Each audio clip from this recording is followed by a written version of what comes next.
السلام علیکم یار. نبی پاک علیہ السلام نے فرمایا ہے کہ محبت انسان کو اندھا بھی کر دیتی ہے، بہرا بھی کر دیتی ہے، گنگا بھی کر دیتی ہے. نہ محبوب کا عیب نظر آتا ہے، نہ سنائی دیتا ہے، نہ زبان پہ آتا ہے. اگر کہیں کہیں کوئی بات کانوں سے سننے کو جی چاہے اور زبان سے کہنے کو جی چاہے اور آنکھوں سے نظر آئے تو محبت تو ہے، لیکن ابھی اس نے محبت کا وہ پاکیزہ روپ نہیں اختیار کیا جو انسان کو عشق کی وادی میں لے جاتا ہے. محبوب اور محب میں دو ذاتیں ہوتی ہیں، ایک محبوب ہوتا ہے اور ایک محب ہوتا ہے. لیکن عشق کے اندر ایک ہی ذات ہوتی ہے، وہ معشوق کی ہوتی ہے، عاشق کی ذات کوئی نہیں ہوتی. اگر آپ کی اپنی کوئی ذات ابھی ہے تو ہو سکتا ہے آپ کسی زاویے میں محب کہلا لیں، لیکن اگر آپ کو عاشق کہلانا ہے تو پھر آپ نہیں ہیں، پھر وہی ہے، اسی کا جلوہ ہے، اسی کی بات ہے. بس جلوہ تیری ذات کا کو بکو ہے، میں جدھر بھی دیکھتا ہوں ادھر تو ہی تو ہے. پھر وہی ہوتا ہے. اگر ذاتیں دو ہیں، ابھی آپ کو کہیں نیند بھی آتی ہے، آرام بھی آتا ہے، کہیں آپ کا یہ بھی خیال ہوتا ہے کہ مجھے عزت مل جائے، مجھے پروٹوکول مل جائے، تو ہو سکتا ہے کسی زاویے میں آپ محب ہوں، لیکن عاشق ہر ایک نے ہی سرکار سے پیار کیا ہے، ہر ایک نے ہی محبت کی ہے، اور سب کا انداز نرالا ہے. تاریخ ساری مل کے بیٹھے گی تو حضرت سیدنا بلال حبشی کے عشق کی عین تک بھی پہنچ سکتی نہیں ہے. ساری دنیا مل کے بیٹھ جائے، اکٹھا کر لے سارا مواد، پر سیدنا عمار ابن یاسر کی محبت کی میم تک پہنچ سکتے، حضرت سلمان فارسی کی عقیدت کی عین تک پہنچ سکتے نہیں. ڈھونڈ کے لا سکتا زمانہ مثال ان غلاموں کی. لیکن اگر ساری دنیا، سارا علم، حکمت، دانائی، تصوف، طریقت، حقیقت، معرفت، ساری دنیا کا ادب، شاعری، ہر قسم کے فنون کو جمع کر کے کوئی محبت کا عنوان لکھنے بیٹھے گی تو اپنے قلم یہ لکھ کے توڑ دیں گے کہ بس اس سے آگے محبت کی تعریف نہیں ہے. محبت وہی ہے جو سیدنا ابو بکر صدیق نے نبی پاک سے کر کے دیکھا. اس پر ختم ہو جائیں گے لوگ. کوئی اس کا کوئی جواب ہی نہیں، کوئی لینا دینا ہی نہیں. کبھی ایسا بھی ہوا ہے کہ کسی نے جوان بیٹیاں اپنی لگا دی ہوں محبوب کی نوکری کے لیے؟ لیکن حضرت صدیق اکبر رضی اللہ تعالیٰ عنہ نے جناب اسماء بنت ابی بکر جوان بیٹیاں، فرمایا پتر تازہ کھانا پکا کے غار ثور پہ پہنچانا ہے. اور جناب اسماء کہتے ہیں میرے گھر میں ابو جہل آیا اور اس نے آ کے پوچھا بتا کہاں لے کے گئے ہیں تیرے والد حضور کو؟ فرماتی ہیں جب میں نے حضور کا پتہ نہ بتایا تو میں کوئی معمولی نہیں، سردار کی بیٹی تھی. ہمارے گھر کی طرف کبھی کسی نے جھانکا نہیں تھا، جرت ہی نہیں تھی کسی کی، مالدار باپ کی بیٹی. لیکن فرماتی ہیں جب اس نے زور سے تماچا میرے منہ پہ مارا اور جب میں لڑکھڑا کے گری، دوستو یہ کچھ نہیں تھا، یہ بھی اسی محبت اور عشق کا ایک نمونہ تھا جو جناب صدیق اکبر نے اپنے نبی سے کیا ہے. ڈینگے مارتے ہیں حاجی، ڈینگے مارتے ہیں بڑھ کے. او جی میں غار ثور پہ چلا گیا جی، میں سویرے سویرے گیا جی، میں پہنچ گیا، میں بعد 2 گھنٹے، یہ فلانا پیچھے رہ گیا. او بھائی جان آپ جا رہے ہیں، رستے بن گئے ہیں، رستے میں 3-4 جگہ بیٹھنے کا، چائے پینے کا، پانی پینے کا بندوبست ہے، آپ دن کے وقت جاتے ہیں. جناب صدیق تو رات کو لے گئے حضور کو، اور اس رستے سے نہیں لے گئے جو رستہ معروف تھا، بلکہ اس رستے سے لے گئے جس رستے کو لوگ جانتے نہیں تھے. اور پھر جب وہ نکیلے پہاڑ دیکھے اور زمین کی تلخی دیکھی تو یہ محبت ہے نا، یہ پیار ہے نا، یہ اپنے الفاظ بھی خود بناتی ہے. محبت اپنا روپ خود بناتی ہے، چیزوں کو کشید کرتی ہے. اس کے رنگ، اس کے زاویے، اس کے طور طریقے اپنے ہوتے ہیں. یہ جو بیٹھ کے بیچارے دور تشریحات کر رہے ہوتے ہیں وہ محبت کر ہی نہیں سکتے، انہیں پتہ ہی نہیں، یہ اپنا رنگ روپ خود بنا لیتی ہے، یہ سلیقے اظہار کے خود بخود آ جاتے ہیں. تو حضرت صدیق اکبر نے نبی کریم کی بارگاہ میں عرض کی حضور رستہ دشوار ہے. پہاڑ نکیلے ہیں، مہربانی کریں میرے کندھوں پہ سوار نہیں ہو جاتے؟ پباں پار قدم نہیں جے لاؤندا، پباں پار قدم نہیں جے لاؤندا تے سور پہاڑ تے چڑھیا جاندا تے او پیا جاندا دے یار نبی دا تے اے اصلی دلدار نبی دا۔ تو یاد رکھیں کہ حضرت ابوبکر صدیق رضی اللہ تعالیٰ عنہ کا جو عنوان محبت ہے، اور پھر علامہ ابو نصر رحمۃ اللہ علیہ نے لکھا ہے کہ غار ثور پہ نا حضرت ابوبکر صدیق رضی اللہ تعالیٰ عنہ نے نبی کریم علیہ السلام کی خدمت میں عرض کیا تھا کہ یا رسول اللہ صلی اللہ تعالیٰ علیہ وسلم آپ رکیں، پہلے میں جاتا ہوں، آپ رکیں پہلے میں جاتا ہوں، پھر آپ تشریف لائیے گا۔ تو وہ فرماتے ہیں کہ یہ بات اس بات کی طرف اشارہ ہے کہ جس دل میں ابوبکر صدیق پہلے آئیں وہیں حضور تشریف لایا کرتے، اور اگر جناب صدیق نہ آئیں تو پھر حضور بھی۔ اور فرماتے ہیں نبی پاک علیہ السلام نے چونکہ کبھی کسی کا احسان رکھا نہیں، حضور نے فرمایا چل ٹھیک ہو گیا ابوبکر سودا کر لیتے ہیں، گویا زبان حال سے سودا ہو گیا۔ غار میں پہلے صدیق گئے اور پھر حضور آئے، اور مزار میں پہلے حضور گئے پھر صدیق آئے، فرمایا جا تجھے بدلہ دیا۔ حضرت سیدنا ابوبکر صدیق رضی اللہ تعالیٰ عنہ نے نا 3 دن تک مسلسل 3 دن تک جناب صدیق نے نبی پاک کو غار ثور میں اپنے ساتھ رکھا، اور یہ ادا اللہ کو بڑی پسند ہے۔ اس نے بھی کہا اذہما فی الغار، جب وہ غار میں دونوں تھے نا اکیلے، اذ یقول لصاحبہ، جب انہوں نے اپنے صحابی سے کہا، کیا کہا؟ لا تحزن ان اللہ معنا، ابو بکر غم نہ کر، اللہ بھی ہمارے ساتھ۔ اچھا چلیں، آپ کی مرضی ہے، آپ جس طرح کی مرضی بات کو سوچ لیں۔ ایک تو یہ ہے کہ لا تحزن، غم نہ کر، اللہ ہمارے، یعنی کافروں کا غم نہ کر وہ ہمیں پکڑ نہیں سکتے، اللہ ہمارے ساتھ ہے۔ اور ایک ہوتا ہے تصور شیخ، وہ ہوتا ہے تصوف میں، طریقت میں، معرفت میں اپنے شیخ کا تصور کرنا، یعنی اس کو سامنے بٹھا کے نا چہرے کی تلاوت کرنا۔ النظر الی وجہ رسول اللہ، میرا دل کرتا ہے حضور آپ بیٹھیں اور میں زیارت کروں حضور کے چہرے کی۔ ایک ہوتا ہے تصور شیخ، قرآن کی تلاوت کرنے والا، قرآن پڑھنے والا قاری بنتا ہے، اور حضور کے چہرے کی تلاوت ایمان سے کرنے والا صحابی بنتا ہے۔ آپ بات کو سمجھیں۔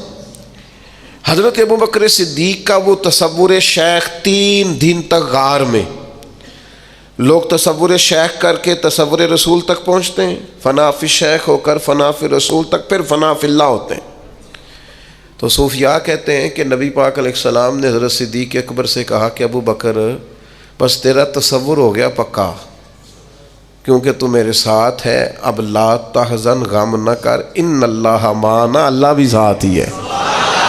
وَإِذَا سَأَلَكَ عِبَادِي أَنِّي فَإِنِّي قریب، اب اللہ بھی بخدا، خدا کا یہی ہے در، نہیں اور کوئی مفر مکر، جو وہاں سے ہو یہیں آ کے ہو، جو یہاں نہیں تو وہاں، اللہ بھی ساتھ۔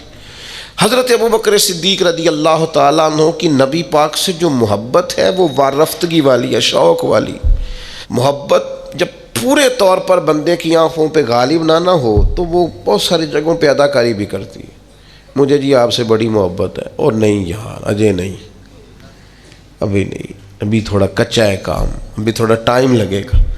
میں کہہ چکا ہوں کہ محبت، محب اور محبوب اس میں ذاتیں، اور عشق میں ذات ایک ہی ہوتی ہے، عاشق کی کوئی ذات نہیں ہوتی، ذات تو ساری اس کی ہے جو سامنے۔ اگر اس کی ذات ہے، اس کا پروٹوکول ہے، یہ بھی ہے، اس کا بھی کوئی نام ہے، اس کا بھی کوئی تعارف ہے، اس کا بھی کوئی سٹیٹس ہے، تو پھر یہ عاشق، پھر اور کوئی نام رکھ لے اپنا، رکھے، اچھا آدمی، نیک آدمی، صالح آدمی، پرہیزگار آدمی، چلے کون صاحب نے ناراض ہونا ہے، علامہ صاحب رکھ لے بے شک نام، مفتی صاحب رکھ لے، شیخ صاحب رکھ لے، حاجی صاحب رکھ لے، صوفی صاحب رکھ لے، درویش کوئی رکھ لے نام، پھر بڑے نام ہیں، میرے عزیز، محبت کو عروج جناب صدیق اکبر نے دیا۔ اب دیکھیں نا، میں نے کہا کہ وہ محبت عنوان بھی قائم کر لیتی ہے، محبت کا رنگ بھی ہو جاتا ہے، محبت صورتیں بھی بنا لیتی ہے، محبت کا اپنا ایک، میں نے نا ایک دفعہ ضمناً تقریر میں ضمناً کہہ دیا برسبیل تذکرہ کہ میری والدہ کروشیے کا سویٹر میرے لیے بناتی۔ آپ یقین کریں 3 دوست بنا کے لے آئے، کہنے لگے اماں جی نے بنا کے دیتا ہے۔ محبت نا تھوڑا سا رنگ بناتی ہے، محبت کے انداز ہوتے ہیں، محبت کے روپ ہوتے ہیں، محبت اپنا رنگ بناتی، دیوانگی سکھا دیتی ہے۔ یہ جو لوگ بڑے سیانے ہوتے ہیں محبت نہیں کرنا جانتے، عقل مند زیادہ ہوتے ہیں، یہ بیچارے الجھے رہتے ہیں، ساری زندگی وسوسوں کا شکار رہتے ہیں، ساری زندگی غلبہ رہتا ہے ان پر، ساری زندگی یہ بیچارے۔ مجھ سے ایک دفعہ ایک دوست نے پوچھا کہ قبلہ حضور تاج الشریعہ رحمۃ اللہ علیہ جس جگہ بیٹھتے تھے وہاں پیچھے ایک شعر لکھا ہوتا تھا، آپ کو یاد نہیں؟ میں نے کہا نہیں۔ کہنے لگا انج تو بڑے شعر ہوندے نے۔ میں کیا میں کدی انہاں تو نظر ہٹائی ہوئے تے شعر ہل گئی ہوئے؟ ویسے بڑے آتے ہیں اللہ کے فضل سے، پر ادھر توجہ ہی نہیں کی، لگتا تھا نظر کی بے ادبی ہے۔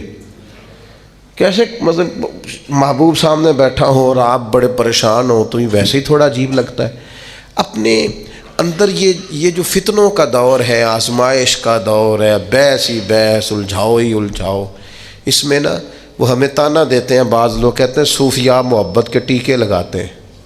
میں کیا انتے سی بوتلاں شروع کر لیں نے، اب تو بات آگے نکل گئی ہے، اب تو معاملہ کہتے ہیں ٹیکے لگاتے ہیں، بندے مست ہو جاتے ہیں۔ تو میں نے کہا یہ بالکل ایسے ہی ہے، جڑے عشق تیرے نے چور کیتے، تیرے نینا مست مخمور کیتے، اونا ہی تے دل دنیا تو دور کیتے، اونا نو بھول گیا تیرا میرا ہے۔ تو میرے عزیز آپ یہ انداز دیکھیے ذرا، نبی پاک علیہ السلام کو جناب صدیق اکبر لے کے جا رہے ہیں مکہ شریف سے مدینہ طیبہ۔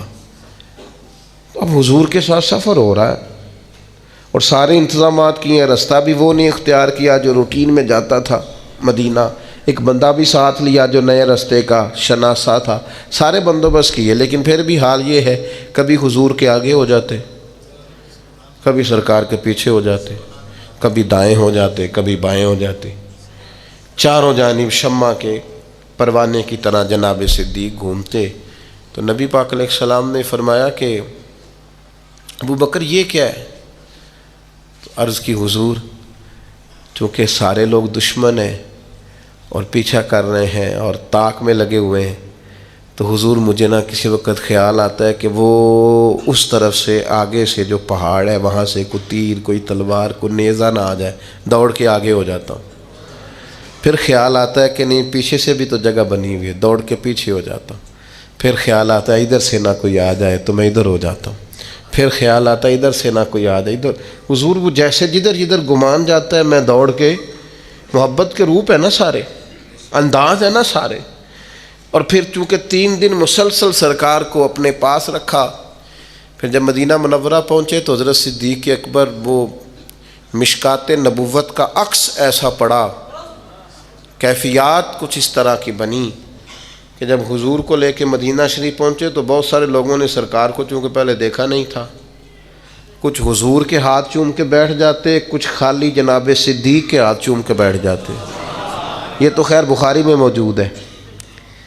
کچھ حضرت صدیق کی دستبوسی، دیکھا نہیں تھا نا حضور کو، دیکھا نہیں تھا، یہ زبان ہے علماء کی، اور صوفیاء کہتے ہیں کہ وہ مشکات نبوت کا عکس ایسا پڑا تھا کہ تو من شدی من تو شدم، وہ کیفیت ہی اپنا رہا ہی کچھ نہیں، جلوے ہی سارے محبوب کے تھے، کیفیت بدل گئی۔ حضرت صدیق اکبر فوراً سمجھ گئے کہ یہ تو ان کو تو بیچاروں کو غلطی لگ رہی ہے، یہ غلام کے ہی ہاتھ چوم کے بیٹھ گئے۔ تو فوراً حضرت صدیق اکبر نے ایک ہیلا کیا، چونکہ گرمی کا موسم تھا تو اپنے کندھوں سے رومال چادر اتاری اور نبی پاک کے اوپر کر دی، تاکہ پتہ چلے جو سایہ کر رہا ہے وہ کوئی غلام ہے اور جس پر سایہ کیا جا رہا ہے وہ آقا ہے۔ اب صوفیاء تو صوفیاء ہے، وہ تو کیفیت رکھتے ہیں، اور کیفیت لفظ بنتی ہے تو وہ پھر دلوں کو چیرتی چلی جاتی ہے، رنگ ہی بدل جاتا ہے۔ اہل اللہ صوفیاء کہنے لگے آپ کو پتہ ہے سرکار کسی کا احسان رکھتے نہیں۔ حضرت ابو بکر صدیق نے تھوڑی دیر کے لیے نبی پاک پر اپنی چادر کا سایہ کیا تھا، سرکار نے قیامت تک ان کی قبر پر گنبد کا سایہ کر دیا۔ قیامت تک کے لیے گنبد کا سایہ ہے۔ اور کیا مقدر ہیں صدیق و فاروق کے، جن کے گھر رحمتوں کے خزینے۔ صدیقی سوچ سمجھے کیا ہے؟ حضرت ابو بکر صدیق رضی اللہ تعالیٰ عنہ نے وہ جو سوچ ہے نا، 1 دو گے 10 ملیں گے، 1 دو گے 70 ملیں گے، 700 ملے گا۔ کچھ لوگ سنتے بھی ہیں، سمجھتے بھی ہیں، پر عمل کرتے وقت کمزور پڑ جاتے ہیں۔ حضرت صدیق اکبر نے یہ عمل کر کے دکھایا۔ جتنا مال انہوں نے اللہ کی راہ میں خرچ کیا ہے نا، میں اپنے دوستوں کو ایک مشورہ دینے لگا ہوں، اللہ سے تجارت شروع کریں۔ یا ایھا الذین آمنوا ھل ادلکم علی تجارۃ تنجیکم من عذاب الیم۔ اے ایمان والو، تمہیں ایک تجارت نہ بتائیں جو تمہیں اللہ کے عذاب سے بچا؟ ایک تجارت کریں۔ طالب علموں سے بھی کہہ رہا ہوں، بالکل چپ کر کے، چھپا کے، روز کی بنیاد پر صدقہ کرنا شروع کریں۔ یہ صدیقی سوچ۔ آپ کیا حیثیت ہے آج کل 10 روپے کی؟ تو 10 روپے آپ اللہ کے راستے میں خیرات شروع کریں ہر روز کی بنیاد پر۔ دلیل کیا ہے؟ نبی پاک علیہ السلام نے فرمایا دوزخ سے بچ جاؤ، چاہے کھجور کا ٹکڑا صدقہ کر کے بچ جاؤ۔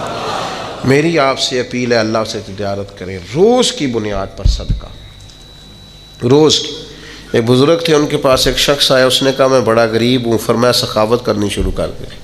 کہنے لگا حضور میں کہہ رہا ہوں غریب ہوں، آپ کہتے ہیں سخاوت کر۔ فرمایا سخاوت کرے گا تو غربت جائے گی نا، کچھ دے اللہ کے راستے میں، ٹھیک ہو جائے گا۔ پہلی گزارش آپ سے۔ دوسری گزارش آپ کی خدمت میں یہ ہے،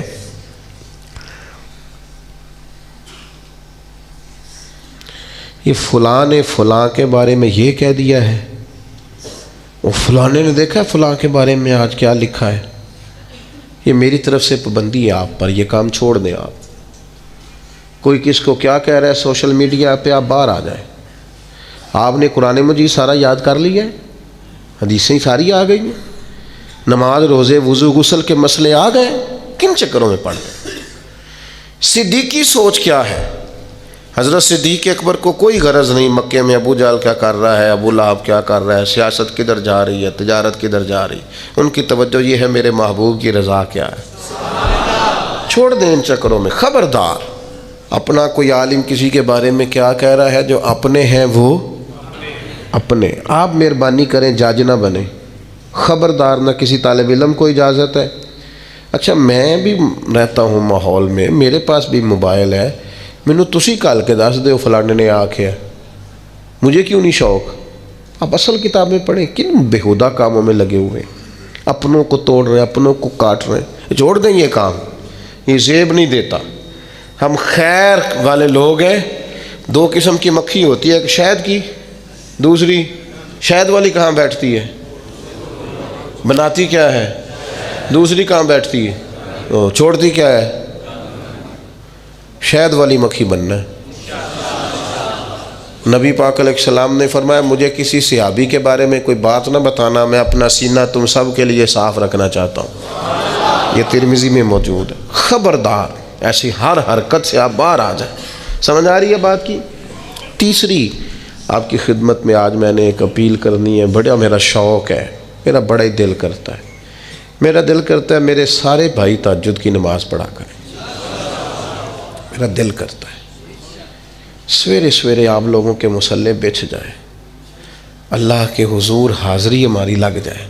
بڑی لمبی رات ہے یار، کہاں صبح 6 بجے فجر ہوتی ہے، 6 بجے کے بھی بعد، مہربانی کرو نا جلدی سو جاؤ، رات کو سویرے جلدی اٹھو، عادت بناؤ آپ۔ اور میری آپ سے گزارش ہے کہ آپ نے تہجد کی تبلیغ نہیں کرنی، تبلیغ تو فرضوں کی ہوتی ہے، واجبات کی، نفلوں کی تبلیغ تو نہیں نہ ہوتی۔ آپ نے تہجد پڑھنی ہے، پڑھانی نہیں۔ ہاں 2 نفل پڑھ کے سارے نو گناہ گار سمجھن حالے دی تہجد دا کوئی فائدہ نہیں۔ ہاں مہربانی کریں، پڑھنی ہے پڑھانی، ہاں مہربانی کریں۔ یہ سارے پنڈ نو دسن والی نماز نہیں۔ ہاں میں جدو وڈی سرگی اٹھیا نا تے بھائی چنگا سی تو نہ ہی اٹھدا، سارے پنڈ نو تے تو دس لیا، حضرت سیری سکتی رحمۃ اللہ علیہ، حضرت جنید بغدادی دونوں پیر مرید مسجد میں داخل ہوئے تو کچھ بندے سحری کے وقت مسجد میں سو رہے تھے۔ حضرت جنید بغدادی کہنے لگے کیا فائدہ مسجد میں آنے کا، تہجد کے وقت سو رہے۔